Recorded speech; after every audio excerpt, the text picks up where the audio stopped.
you can replace it with 1991. Now is equal to substitute. Now let questions using this now let us. So the question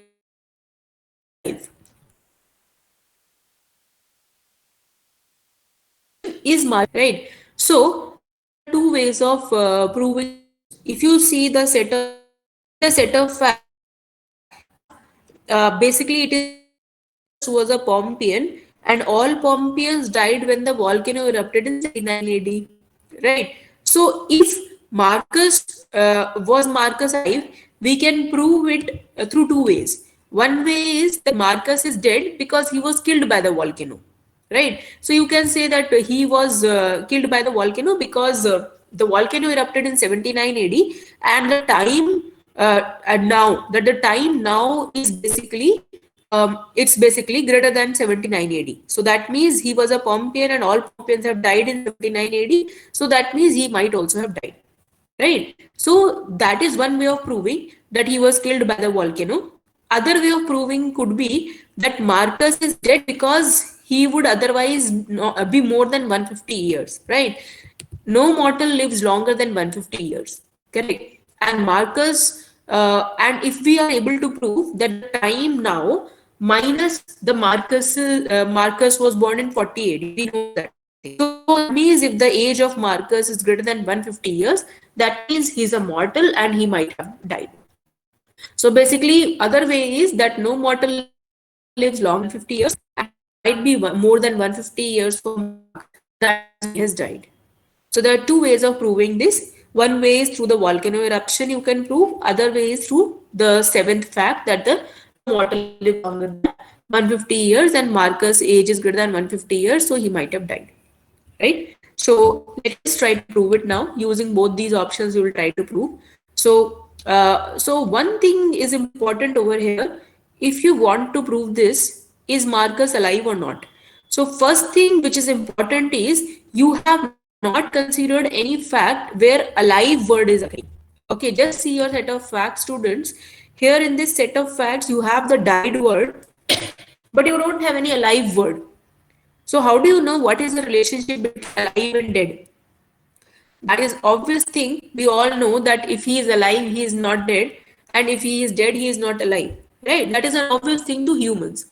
But how the computer understands? So you have to feed that knowledge also as an extra fact.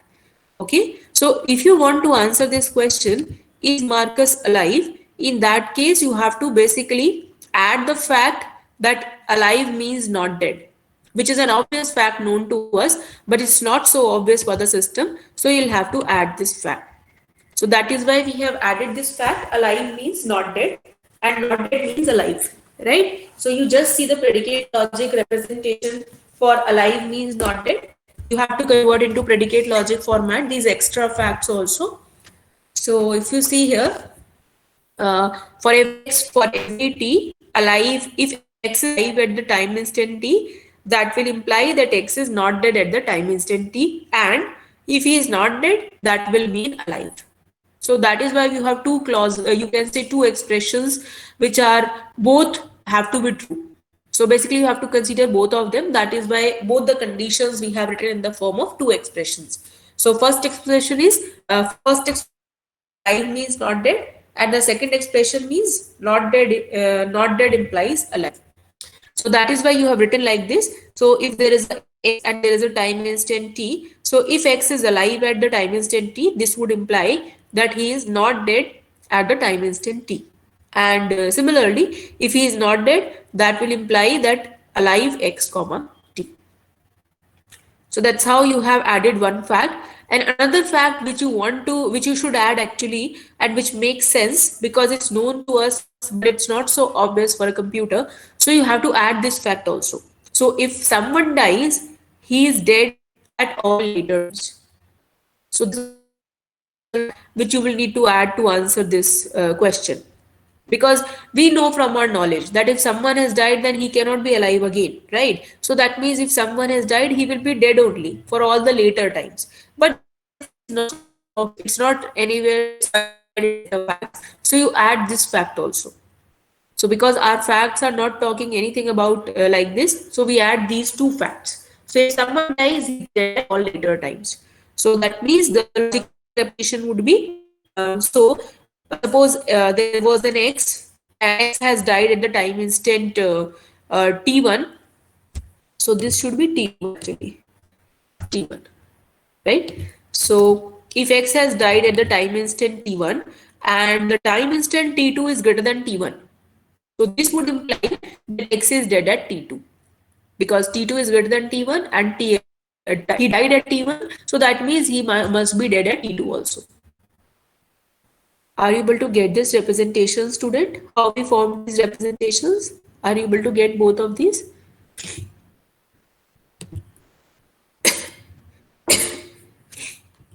Okay. Nitin is saying yes. What about others? Are you able to get how we convert it into logic form?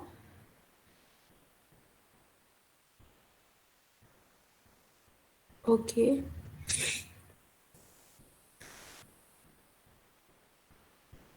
Okay, fine. So that is how we have added two more facts. And now we are able to answer this question. So now let us try to answer this because we now got these additional facts also. So now we will answer this that Marcus is dead. Is Marcus alive? This is the negation of that statement. So Marcus alive. So we'll start with Marcus alive now. Basically, we want to ask this question that is Marcus alive now. So you will start with not alive Marcus comma now. Okay, and you will try to prove that it is a true or a false. So you will basically try to prove that it's true. So if it is true, then that Marcus is not alive now. Right? So let's start. So we start with negation. So not alive Marcus comma now.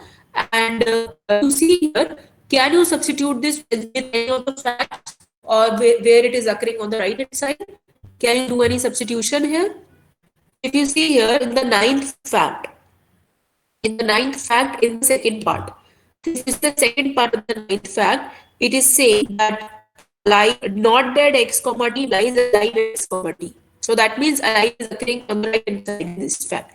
So if alive is occurring on the RHS of this expression, you can basically replace it by the LHS by making appropriate substitutions. Okay.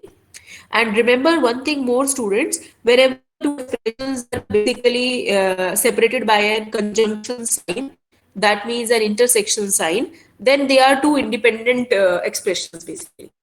Okay, so it is not a complete expression basically, they are two independent expressions. Okay, so alive x comma t implies not dead x comma t is one expression, and the expression is not dead x comma t implies alive x comma t. Okay, so you can basically separate them out and write them as independent assertions also, because both of them exist independently. Similar is the case where there's this volcano eruption fact. So all Pompeians died when the volcano erupted in 79 AD. They also have two facts. One fact is the eruption of volcano. Other fact is Pompeians died in 79 AD. So that is why we have here erupted volcano 179 connection with for every x Pompeian implies died x comma 79. So these are two independent events basically. So two independent expressions actually. So you can write erupted volcano comma 79 as one fact. Other fact be for every x Pompeian x implies died x comma 79. So there are two independent expressions. Correct? Okay. Similarly here also these are two independent expressions. So you will search for this live x comma t is occurring the right hand side in the second part, right, of this ninth fact. So what substitution you have to make? It is x comma t. So you have to replace x by Marcus and t by now, right? If you replace by now, then you will be able to get the LHS. So what is the LHS? LHS is not dead x comma t. So it will be not dead Marcus comma now. If you see here, there is always already a negation sign. It is not alive Marcus comma now, right? So when you replace it, it will become not of not dead Marcus comma now. Correct? So if you replace it by the LHS, it will become not of not dead Marcus comma now, right? And not of not is nothing but the same thing. So not of A, if you write like this, it is nothing but equal to A. Just check box to it. Negation of A is equal to A itself, right? Not of A is equal to A itself. So that is why the negations, both the negations will cancel each other, and you will get Z of Marcus comma now. So that's how you get this Z Marcus comma now. Now you get this dead Marcus comma now, and you try to make other substitutions. So we try to do it through the volcano eruption thing. Okay, so we try to do it through the volcano eruption thing. So dead Marcus comma now. So you have to see now the dead predicate is occurring on the RHS. Okay, so just see a set of facts where the dead predicate is occurring on the RHS, and it can be for function. So dead is in the ninth first part, but it will not lead to any solution because you will again get alive. So from dead you will get again alive. So it will not lead to a solution actually. So let us move and see something else. So if you see the 10th fact, the right hand side is dead. So here you can make a substitution. So let's try this. So you make a substitution, X you will replace by something and T2 also replace. So what you will replace? X by Marcus and T2 by now. Right? Then you will get what? You'll get the LH. So this is died X comma T1, section G T2 comma T1. So here also you have to make the same set of substitutions which you have made on the right side. Okay, so the same set of substitutions which you have made on the right side, you have to do them consistently through the entire expression. Okay, so you have replaced X by Marcus and T2 by now. So you have to make that substitution on the LHS also. Fine. So when you replace RHS, the LHS would also be modified. And what will be the modified expression? Died Marcus comma T1. Why? Because X is replaced by Marcus. T1 is not replaced because T1 is not occurring on the RHS. So you have not substituted T1 for anything. So it will remain as it is. Right?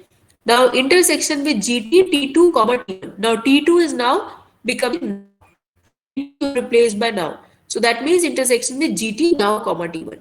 So that's how you get this. Died Marcus comma T1 intersection with GT now comma T1. Okay. So now using this fact after substitution you got this. So now what? So now you've got two expressions, and you can independently try to satisfy both of them until you reach a true or a false condition. So Marcus comma T1 intersection with GT now comma T1. So now which one you try? Just see where any of these is occurring on the RHS. Either died or GT is occurring on the RHS. Just see the set of facts. So if you see which died is occurring. So here it is not occurring in the 9th and 10th. So go back and see where it is occurring. Can you tell me in which one it is occurring?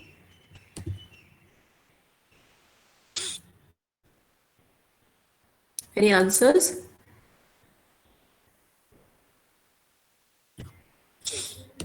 In the 5th one? Okay, right. In the 5th one, if you see, let us assume it is 5th and 6th fact because they are two independent facts. So let us assume the erupted one is 5th one and that Pompeian X implies died X comma 79. That is the 6th fact. Okay. So in the 6th fact, if you see, died is occurring on the RHS. Right. So in that case, you can make a substitution to make them equal, and you can substitute this died by Pompeian X. Right. So let us try this. So what substitutions you have to make? What was there in that? It was died Marcus comma T1, and here it is died X comma 79. So that means you have to replace X by T1, right? You have to replace X by it is died Marcus comma T1. So that means you have to replace X by Marcus, and the other substitution you have to make is you have to replace T1 by 79. Then you will be able to get the exact RHS, right? So these two are not equal. There it was died Marcus comma T1. Here it is died X comma 79. So in order to make these equal, you have to make a set of substitutions. So what is that substitution? You have to replace X by Marcus and you have to replace T1 by 79. So if you do that, the RHS of RHS will become equal to that expression. So then you can replace it by the LHS. So the LHS is Pompeian X. So X you have to replace in the LHS also by Marcus. So you will get Pompeian Marcus, right? So you'll get Pompeian Marcus intersection with, so you get from died Marcus comma T1, you got Pompeian Marcus, and now intersection with whatever was the remaining expression. So the remaining expression was intersection with GT now comma T1. Now you have to substitute T by 79. Whatever substitution you are making, that has to be a constant substitution across the expression. Okay, so here you are replacing T1 by 79 and X by Marcus. So in the expression, you have to replace X by Marcus and T1 by 79.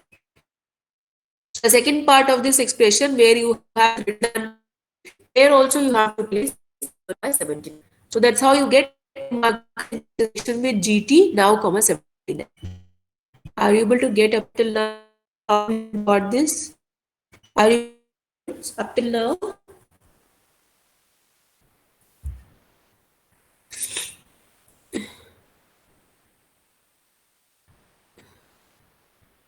Okay. Uh, all of you are able to get up this? Okay, fine. So now you got this Pompeian Marcus intersection with GT now comma 79. So now let me satisfy any of these. So Pompeian Marcus is already existing. Just see here, you have the second fact as Pompeian Marcus. So that means it's already true. So you can satisfy this and you can just, it's a true, so you can just remove this because anything intersection with true is the same thing. So you remove this Pompeian Marcus and you are left with only this GT now comma 79, right? So now you got this GT now comma 79, and can you substitute this now by 1991 because you have already a clause, a expression, the eighth fact. The eighth fact is already written, now is equal to 1991. So wherever now is coming, that place you can replace now by 1991, right? So that's how you replace now by 1991 using the eighth fact. And then since it is a computable predicate, it will compute the value that 1991 is greater than 79, which is true. So it will return a true. So the computable predicate will compute it and it will finally return a true. If it is true, that means not alive Marcus comma now is true. That means Marcus is dead. Right? So this is how we try to prove it using that fact. So here the main fact that we have used is the fifth one, fifth and sixth one. All Pompeians died when the volcano erupted in 79 AD. So basically all Pompeians have died in 79 AD and the year is greater than 79 AD. So that means Marcus was dead. So this was one option that we tried. Other way of proving is that Marcus is dead because he is a mortal and no mortal lives longer than 150 years, and Marcus age is greater than 150 years. So that means he's dead. So this could be another option of proving. So are you able to get the first way of proving, students? Then we'll start with the second method. Are you able to get it?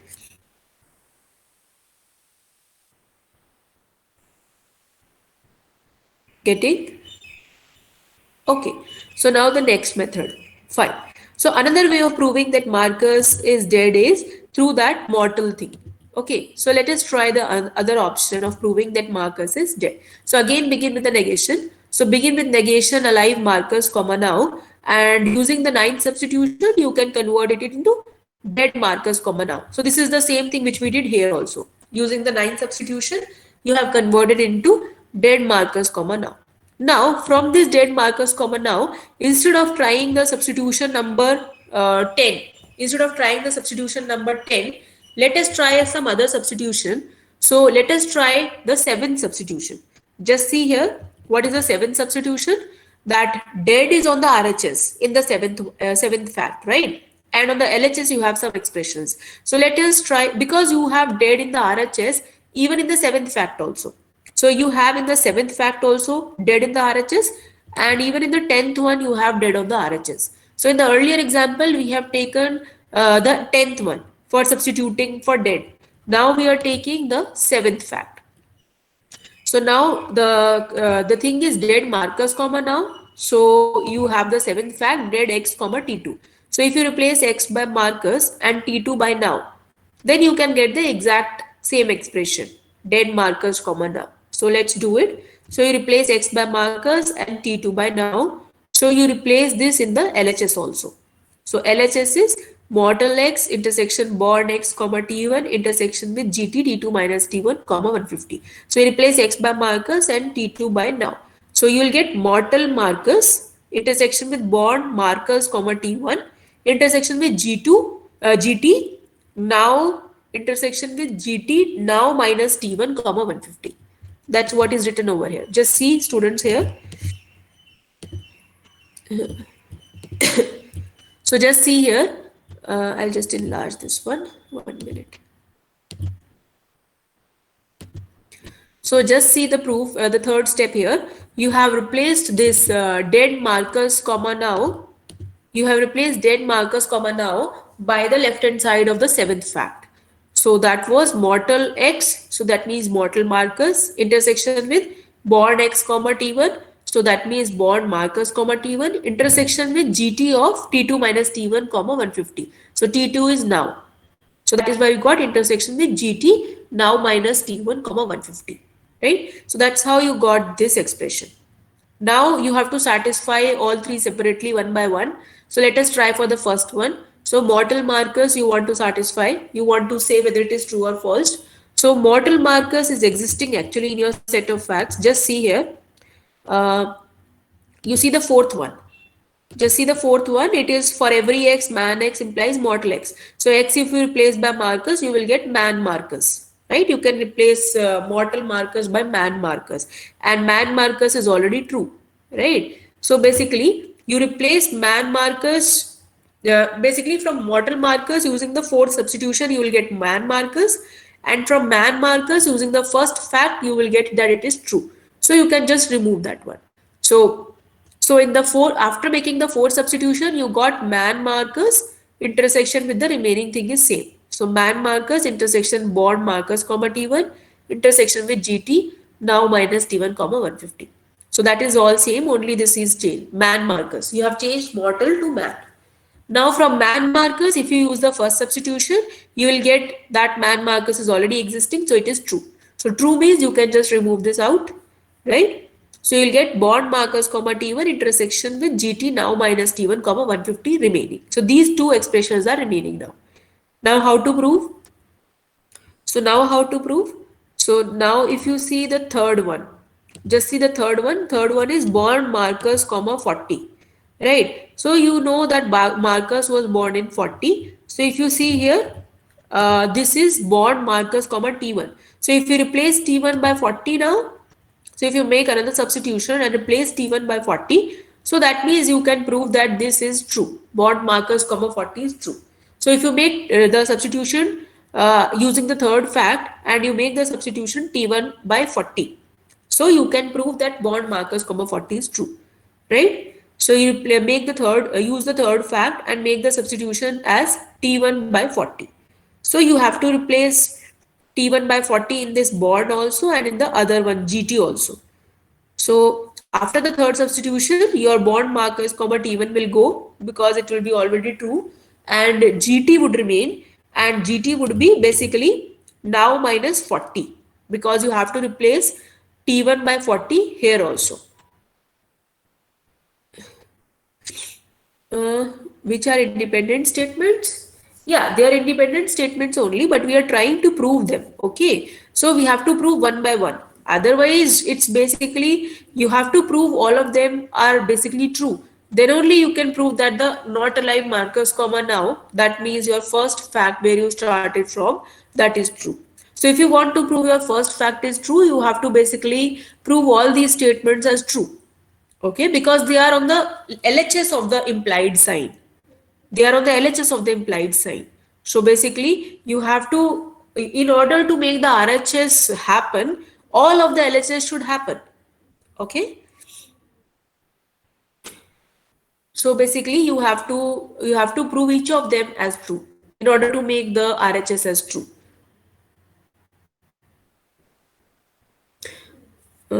Are you able to get Mayank? What is your doubt? Fine, okay. Okay, fine. So basically you want to prove the RHS as true. So you have to make all the LHS also true. Then only you will get that RHS is true. So that's what we are trying to do one by one. right? So bond Marcus comma T1 is gone because it's true. So now you are remaining with GT now minus 40 comma 150. So you replace now by 1991 using the last fact, eighth fact. So 1991 minus 40 is 1951. So you compute the minus, you will get 1951, and now you compute the predicate also. So you'll get that 1951 is greater than 150. So you will get a true. So it's a true. That means not alive Marcus comma now is true. That means Marcus is not alive now. So he is dead. Okay. So this is another way of proving that Marcus is dead. One way was through the volcano thing because volcano erupted in 79 AD. So he is dead. Other way of proving is that he is a mortal and his age is greater than 150 years. So he is dead. So there are two options of proving, and this is basically called as proof by substitution. Okay, this method is called as proof by substitution method. So now whenever we are trying to prove the some fact or some expression, you have to basically replace it by the LHS using some substitutions, and you have to make the substitutions constantly along the entire expression. Okay, so you are replacing RHS by LHS, so you have to make that substitution in the LHS also, and also in the remaining part of this expression. So if you are substituting here, suppose you are substituting dead Marcus comma now by these three statements: mortal Marcus intersection with bond Marcus comma T1 intersection with GT. So in all these three, you have to make the constant substitution. Okay, and if you are making a substitute, if you are replacing it, so basically in the left hand side also you have to make the constant substitution, and if you are making a substitution in one part of the expression, then in the remaining expression also you have to make the same substitution. So for example, here in the uh, where you were replacing bond Marcus comma T1. So here you were replacing T1 by 40, right? So in GT also you have to replace T1 by 40. That is why you got bond Marcus comma 40 intersection with GT now minus 40 comma 150. Okay, so you have to basically for each of the LHS you have to prove it true. Then only the final LHS will be true, and then only you can say that your not alive Marcus comma now is true. It's like this. Okay, so here it's basically two independent events who are occurring as facts. So that is why I told you that these are basically two independent facts. So you can consider them differently. I mean, you can consider them independently.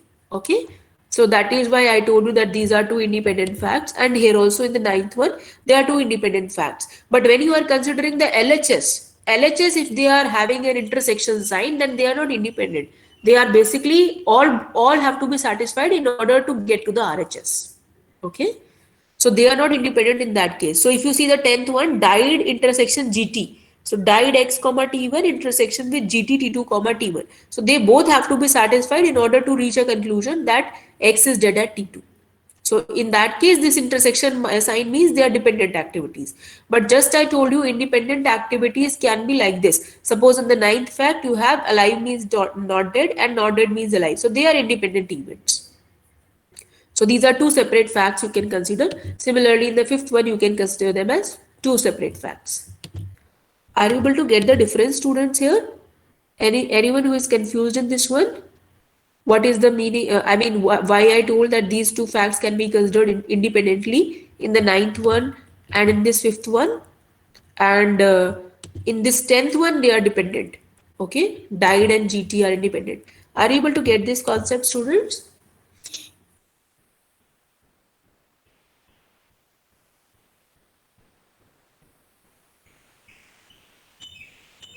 Getting or not?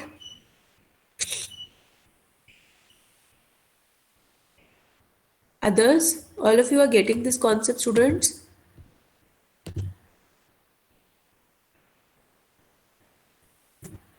Okay, fine. Okay, so this was the way using substitution method and through the computable predicates that we tried to prove. Now, this is one traditional way in which we try to prove using the substitution method. Some things which we want to prove, you can do by substitution. Other way is through resolution. So resolution is basically a more sophisticated technique, or it is a proof procedure which carries out in a single operation the variety of processes involved in reasoning with when you are reasoning in predicate logic, you have variety of steps involved. But if you apply resolution, it can do in a single step what you do in multiple steps. So resolution is a more straightforward procedure.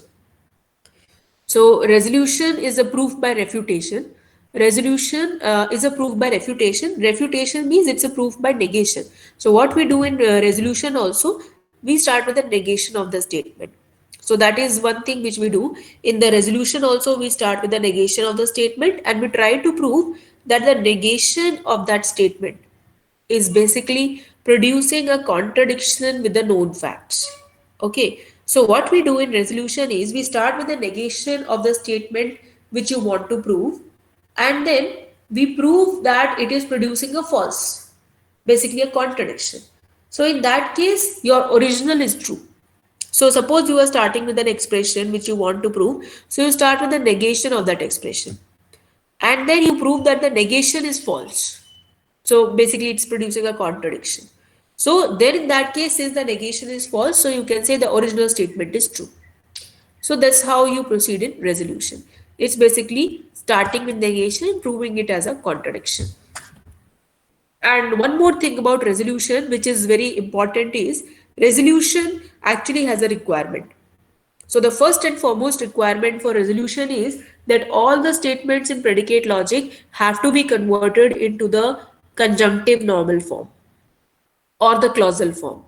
Okay, or it is also called as a single canonical form. So this is one important restriction of resolution process, that first of all you have to convert each and every statement in predicate logic into the clausal representation. Then only you can use resolution on that.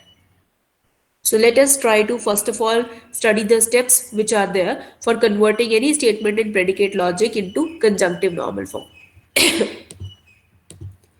So procedure for conversion to the clausal form or the conjunctive normal form. So basically what is a clause? Clause is basically a set of well-formed formula from which is derived from the conjunctive normal form basically. So first of all, we'll convert any statement in predicate logic into conjunctive normal form, and then from the conjunctive normal form we'll convert it into clauses. So you'll get the clauses from the conjunctive normal form. So let us study what are the steps involved through an example.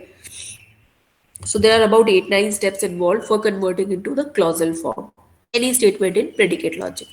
So for that, let us study through an example. Let us say you have this sentence. Okay. So let us say you have the sentence: all Romans who know Marcus either hate Caesar or think that anyone who hates anyone is crazy.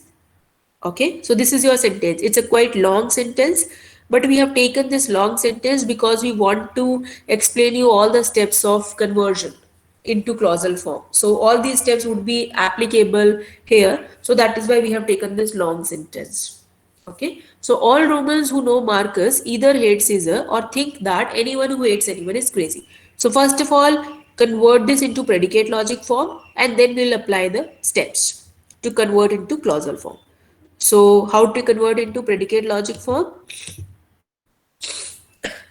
So first of all Romans who know Marcus, right? So for every x such that x is a Roman and x is knowing Marcus, right? So that's how you get the left hand side. So for every x such that x is a Roman, so Roman x intersection with no x comma Marcus. So this will mean that x is knowing Marcus and x is a Roman. So this will imply, so this means that all Romans who know Marcus, now this will imply that x is either hating Caesar, so that is why we have written hate x comma Caesar, or think that anyone who hates anyone is crazy. So how to convert this into logic form? X is basically thinking that anyone who is hating anyone is crazy, right? So suppose there was some person who, and some other person is hating that person. So X is thinking that the person who is hating that other person, he is crazy, right? So how to convert this into logic form? For every y, so basically for every y, there exists some z such that y is hating z. So this would imply that X is thinking that y is crazy, right? So basically y is hating some z and X is thinking that y is crazy, right? So there are two other people apart from X, right? There are two other people apart from X, and those two people are Y and Z, right? So for every Y, there is existing a Z, and Y is hating Z. So for all those Ys, X is thinking that they are crazy. So that is why we got this representation. For every Y, there exists some Z such that Y is hating Z. This would imply that think crazy X comma Y. So X is thinking crazy about Y because Y is hating Z. Okay, so that's how you get this final representation in logic form. For every X such that X is a Roman and X knows Marcus, this would imply that X hates Caesar, or for every Y there exists some Z such that Y is hating Z, would imply that X is thinking crazy about Y.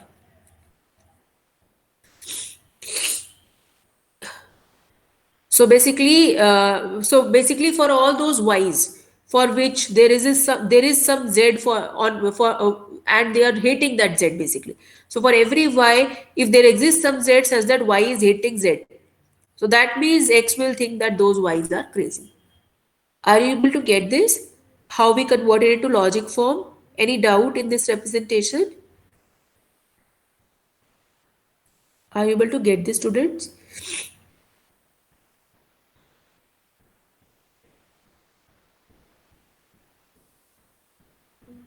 Getting? Others, please respond.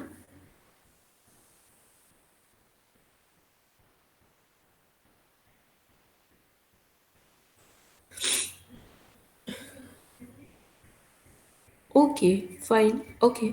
So now we got, okay, fine. So now we got this predicate logic representation. But actually here the problem is that this is a very complicated representation. There is a too much embedding of components. One expression is embedded inside the other expression, right? And because if you see here, you have hate X comma Caesar on the right hand side, and you also have hate X comma Caesar, or then after or you have another statement actually, and that is another expression in itself, because you have an implication sign or after or. So basically it's an kind of an embedding. One is embedded inside the another, right? You have hate X comma Caesar or, and inside that you have another embedded expression. So this kind of embedding you should actually try to remove, because it's making the expression more complicated, right? And quantifiers also should be removed from the formula so that it becomes an easy to understand and an easy to represent formula. So that is why we convert this into conjunctive normal form representation, because conjunctive normal form representation does not have any embedding of components and it is also quantifier free. So that is why we go for the conjunctive normal form representation. So now let's start with the steps. So for converting into CNF form, the steps are: step 1, you try to eliminate the implication sign. Okay, so what you do is you apply the De Morgan's law and you eliminate the implication sign using this rule. The rule says that A implies B is equivalent to not A union B. Okay, not A or B. Union, I'm saying it can be written as or also. This V sign is nothing but or. So A implies B is equivalent to not A or B. Okay, so you apply this rule and try to simplify this expression basically. So if you apply the first rule, then your expression changes to this one. So what you have done here, you have just applied the first rule. So that's called as the De Morgan's law. So if you apply the first rule, your implication sign is there. Uh, just see the implication sign. So the first implication sign, the left hand side of that is A, the right hand side is B. Okay. So it will become not A or B, not A union B basically. Okay. So not of A, that means not of the LHS, union with RHS. Okay, and another implication sign is there. If you see, there's a second implication sign also. So for every Y there exists some Z such that hate Y comma Z implies think crazy X comma Y. So there is a implied sign here also. So A implies B here also, so not A union B, you have to do here also. Okay, so what your final expression would become? It becomes like this. For every X, not of this complete expression, right? See, it will become like this. For every x not of this complete LHS union with RHS. Okay, so this is your RHS starting from height x comma Caesar. Here it is your RHS is starting. Okay, and then inside the RHS also you have another implies sign after the union. So after this or symbol, height x comma Caesar or. So now here again you have an implies sign. Just see here, you have an implies sign. So height y comma z implies think crazy x comma y. So what it will become? Not of there exists some z, height y comma z implies think crazy union with think crazy x comma y. So A implies B means not A union B, right? So not A union B. So not of there exists some z such that height y comma z union with think crazy x comma y. That's what we have written over there.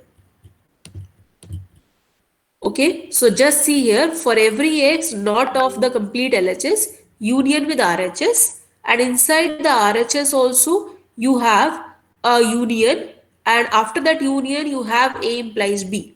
Okay, so A not A union B you have done there also. So how you have done not A union B? Here your LHS is there exists some z such that height y comma z, that is your LHS, and your RHS is think crazy x comma y. So you have taken a knot of LHS. So knot of LHS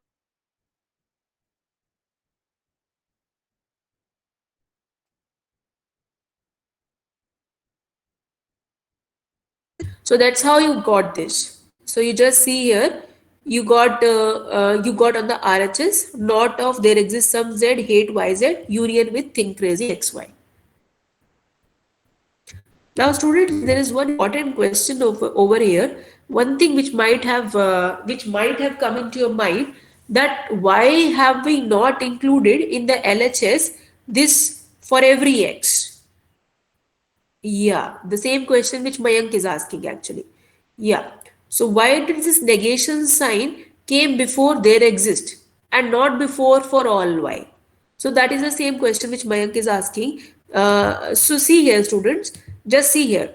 So if you consider your LHS in this first implication sign, you have considered your LHS as starting from Roman x. So you have not included for every x in the negation. So you have considered your LHS starting from Roman x, right? And in the second implication sign, you have considered your LHS starting from there exists some z. So you have not considered your for every y in the LHS. And similarly, you have not considered your for every x in the LHS for the first implication sign. Correct? Are you able to get the question, students? First of all, please tell me, are you able to get the question, what I am saying? So my question is that we have not considered the for every x in the LHS in the first implication. And in the second implication, you have not considered for every y in the LHS. So why is this so? Are you able to understand the question? First of all, let me know.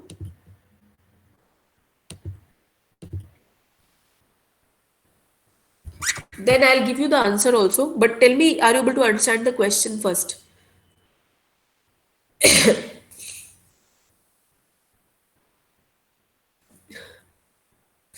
Okay. Okay. So now I'll give you the answer.